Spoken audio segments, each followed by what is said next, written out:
มือเตะ นี่ห้างเพิ่งแล้วนี่เสียเอาห้างเพิ่งห้างนี้ละมือเลยเนาะ ตั้งห้างใหญ่เนาะ ห้างเพิ่งไง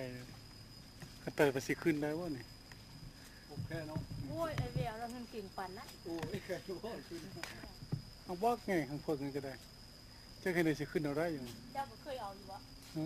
เคยเอาอยู่วะ เคยเอาได้จังมาสัง ถ้า เก มั ต นไล่ การ หรือเจ้าแกทรงเล่นเด้อ โอ้จักสิเลยครับบ่ ได้ยินเหรอทำไรเลยเจ้าแกทรงเหมือนเล่น แกส่งเล่น แก บ่ ทรงปลาไว้เหมือนเล่นถ้ามันดันแล้วเบิ่งเอาเพิ่นดันแล้วเบิ่งเอาแล้วมันก็ตัวก็ละดังไฟชาดอ่ะ เนี่ยเตรียมมากินเพิ่ง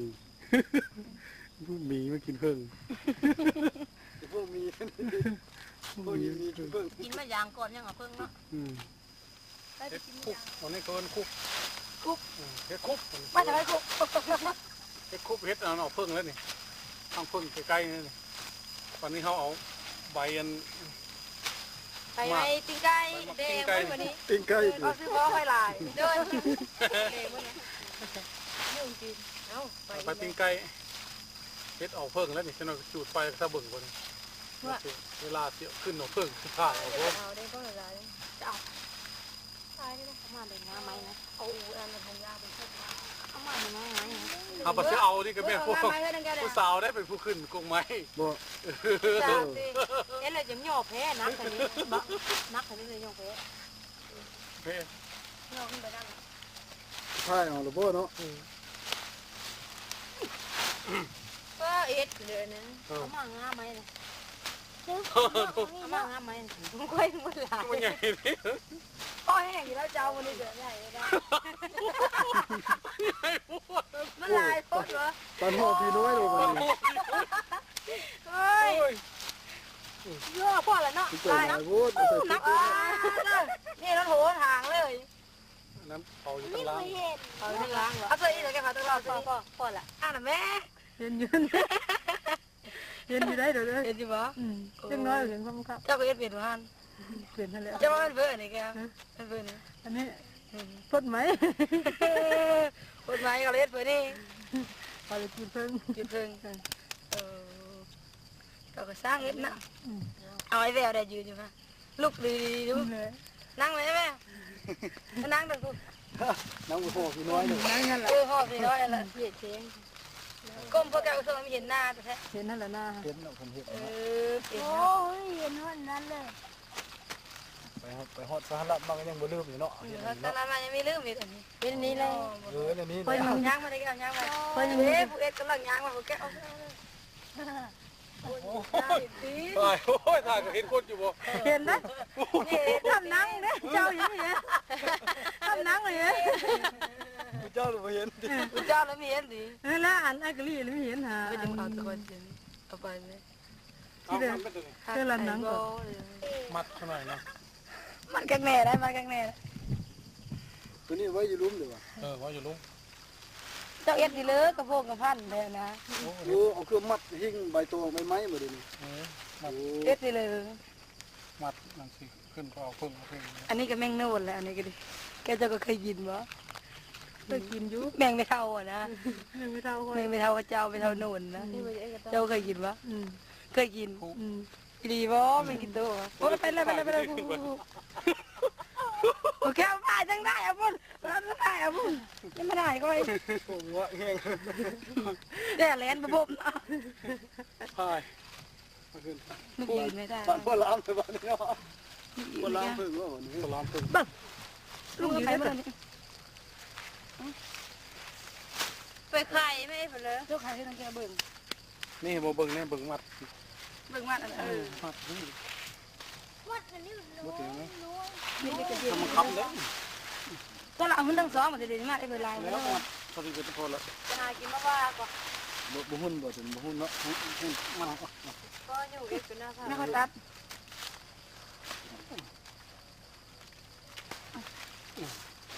เอาพอละไปละไปแก้ว ดีอีกบันหนึ่งมันน้อย อีกไหม ว่ามันเป็นภาพช้านั่นเป็นภาพช้าดิ เดี๋ เดี๋ ย ยว ว ภาษา เนี่ยมันติ่งนุ่น โอ้ติงแล้วถึงกงกองอยู่มันก็ที่ จะซื้ออยู่ดู นี่มันตีหยัด อันนั้นมันเลี่ยนตัวเล็กมันเลี่ยนค่อยเติมมันเลี่ยน พี่จ๋ามัน มันเลี่ยนนั่นก็เลยตักอยู่นั่นแหละ หยัดอยู่ได้ อย่างนั้นแล้ว เด็กกำลังต่อไฟเอาเพิ่งเลยนะพี่จ๋ามัน ที่ยังไม่จะเปิดเต้นนิดๆให้ยังจะเต้นอยู่จ้ะ เจอว่ากองพิษว่ะนั่นมันละเลนหายไปมันละเลนหายไปมันเอ็ดมือมันเลนได้เป็นอะไรได้แล้วหายไปยังเงินดีอยู่วะ ได้ละตัวนี้จะกำลังขึ้นเอาเพิ่งเลยนี่ อันนี้นะนี่นะเพิ่งไอ้กะลี่อยู่ขึ้นนะเรากำลังทางขึ้นอยู่ เอาดีเด้อเอามันได้เด้อ เก่งไปนะ เอามาใส่เฮาได้ควันหน่อยได้เอามาเฮาพี่นะ เอาอันนี้ ป้องกันเฮาได้ควันตัวนั้นได้ โอ้ยมัน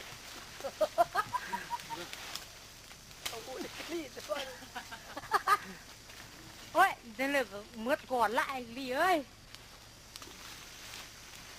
เอ้ยเราจะเอาได้ไปเดี๋ยวจะขึ้นไปเทิงละ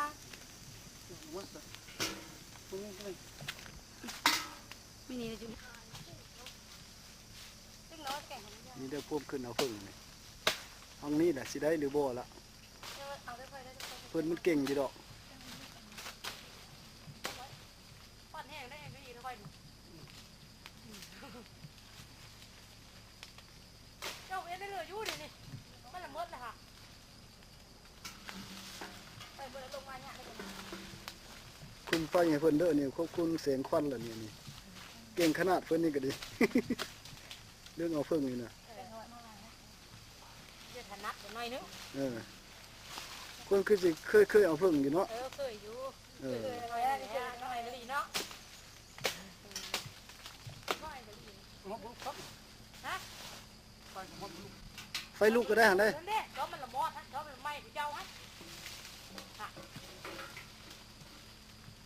เฮ้ยมดแล้วจะดีด้วยของเจ้าเลย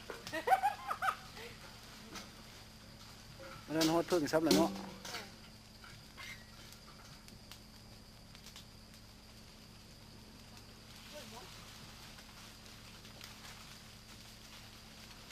โอ้ยนี่โอ้ย นี่แหละเพิ่นกำลังเอาเพิ่งอันนี้เสียสันมาจากสหรัฐเพิ่นละเอาเพิ่งนี่ก็ได้เพิ่นก็เก่งขนาดเรื่องเพิ่งเรื่องมีปานมีละมีกินเพิ่งแล้วนี่เอาเห็นหั่งแล้วบัดนี้เห็นหั่งเป็นแล้ว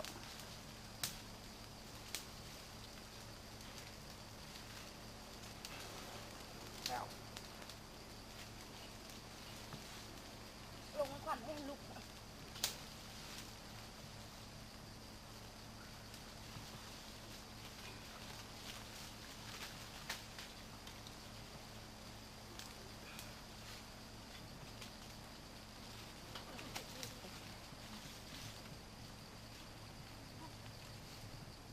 ว่าผู้หญิงนี่ก็เก่งเนาะ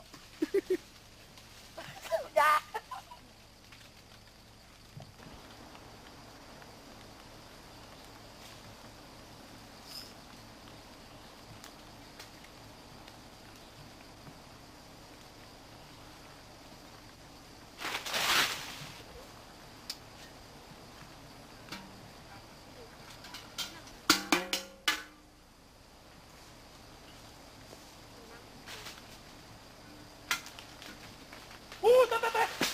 เนี่ย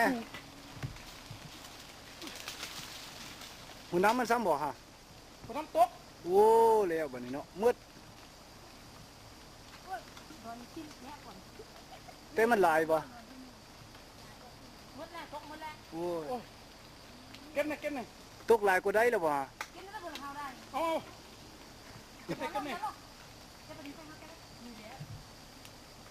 เก็บหน่อยเก็บหน่อยนะ เอาไฟเข้าไปพร้อมด้วยแล้วเอาอันนั้นแล้วเข้าพร้อมมัน เก็บหน่อยเก็บหน่อยนี่ ตกมืดเนาะ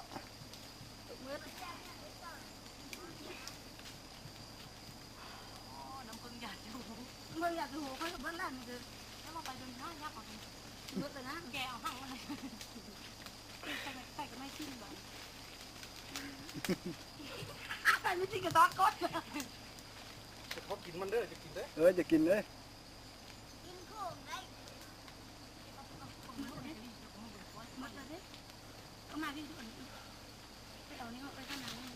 น้ำมันเอาเลย มันละนั่งหามันออกมันละ มันน่าหัวน้ำมันสิเนาะว้าของอยู่หัวน้ำเนาะ ตัวงอรถไปจับแม่เลย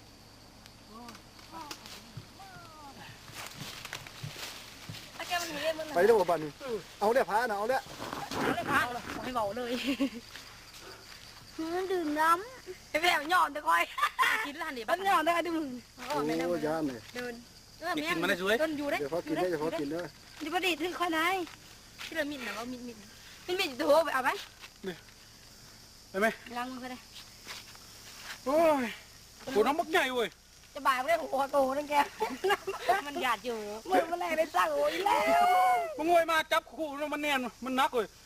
งวยคู่ตกปูลง ปีนบอกเลยเหรอ มาน้ำเดี๋ยวเนาะ คู่ปีนปุ๊บล้น กองอยู่ที่ดินแล้วก็ หัวน้ำมักใหญ่ มันเมย มาดูนี่ทั้งพวกเห็นบ่ จับมักใหญ่นี่ ลึก เจ้า เนาะ ของแม่มันนี่ นี่ ดึงขึ้น อันนี้ตั้งทิมลงอันนี้นะมันต้องเรียนใส่ดิ มันมี ทำมียามันแตะเนาะหัวน้ำมันต้องหลุดเฮ้ลง หัวน้ำมันต้อง ำนี่นี่เนาะพ่อนี่เนาะแมว เบิ่งใส่เบิ่งน้ำมันได้หลายอยู่หั่น เอาในกระเป๋า หัวน้ำมันก็จะได้บ่ชนิดหนึ่งของนั้นแล้ว มันเหมือนกระเป๋าค่ะเมื่อเอาอะไรมันติด น้ำก็ได้แล้ว น่าดีดไปเชื่อนะพอละเนี่ยดีดอะไรคะ โอ้ยหัวน้ำมักใหญ่นะมันตกลงนะ ไปหาถือเกลือก่อน โอ้ย โอ้จากถึงหัวตะไคร้นี่ บ่ได้นั้นไว้บ่ได้คู่ไว้ครับก็เดี๋ยวมันสิบ่นักบันไดเฮ้ยจับคู่สินะจับป่าแล้วมาเลยมันเต็มคู่มันงวยลงตึมลง ตึมเลยเนาะ หามเพิ่ง หาเบิ้งอันนี้กะจะกระเทาไอ้พร้อมล่ะ เพิ่งดีแล้วนี่กระบี่ ไอ้แววโลดแต่เพิ่ง